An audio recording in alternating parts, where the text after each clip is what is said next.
ಪೂಜಾ ಸೊಸೆ, ಏನಾಯ್ತಮ್ಮ? ನಿಮ್ ತಾಯಿಗೆ ಇಷ್ಟು ಅಚಾನಕ್ ಆಗಿ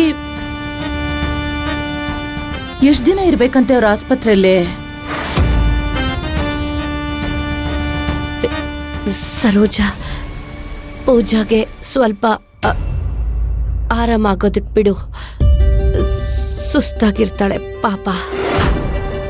ಅದನ್ನೆಲ್ಲ ನೋಡ್ಕೊಂಡು ಬಂದಿರೋದ್ರಿಂದ ಅವಳಿಗೆ ಮನಸ್ಸಿಗೆ ಬೇಜಾರಾಗಿರುತ್ತೆ.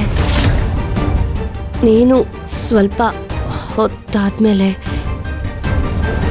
ಪೂಜಾ, ನೀನು ಭಯ ಪಡ್ಬೇಡ. ನಿಮ್ ತಾಯಿ ಹುಷಾರಾಗ್ಲಿ ಅಂತ ನಾವೆಲ್ಲರೂ ಕೂಡ ಪ್ರಾರ್ಥನೆ ಮಾಡ್ತೀವಿ. ಆದಷ್ಟು ಬೇಗ ಸರಿ ಹೋಗ್ತಾರೆ. ಹೌದೌದು, ಅದಂತೂ ನಿಜ ನಮ್ಮ ಪೂಜಾ. ಆದ್ರೀಗ ನಾನ್ ಯೋಚನೆ ಮಾಡ್ತಾ ಇರೋ ವಿಷಯ ಅಂದ್ರೆ, ನಿಮ್ಮ ತವ್ರ ಮನೆಯವರು ಬೀಗ್ತಿ ಅವ್ರನ್ನ ಇನ್ನೂ ಆಸ್ಪತ್ರೆಯಲ್ಲೇ ಇಟ್ಕೊಂಡಿರ್ಬೇಕು ಅಂದ್ರೆ ತುಂಬಾ ಕಷ್ಟ ಆಗ್ಬಿಡುತ್ತಲ್ವಾ ಅವ್ರಿಗೆ? ಮೊದ್ಲೇ ಆಸ್ಪತ್ರೆ ಖರ್ಚು ಅಂದ್ರೆ ಎಷ್ಟಿರುತ್ತೆ. ನನ್ನ ಪ್ರಕಾರ ನೀನ್ ಅವ್ರನ್ನ ಮನೆಗ್ ಕರ್ಕೊಂಡ್ ಬಾ, ಇಲ್ಲೇ ಅವ್ರನ್ನ ನೋಡ್ಕೊ. ಇಲ್ಲ ಚಿಕ್ಕತ್ತೆ, ನೀವು ದುಡ್ಡಿನ ಬಗ್ಗೆ ಯೋಚನೆ ಮಾಡ್ಬಿಡಿ. ಆಗ್ಲೇ ಪೂಜಾಗ್ ಹೇಳಿದೀನಿ, ಅವಳ ತಾಯಿ ನನ್ ತಾಯಿ ಇದ್ದಂಗೆ. ಹಾಗಾಗಿ ಖರ್ಚಿನ ಬಗ್ಗೆ ಎಲ್ಲ ಯೋಚನೆ ಮಾಡೋಂತ ಅಗತ್ಯನೇ ಇಲ್ಲ. ಅದನ್ನೆಲ್ಲ ನಾನ್ ನೋಡ್ಕೊಳ್ತೀನಿ. ಚಿಕ್ಕಮ್ಮ,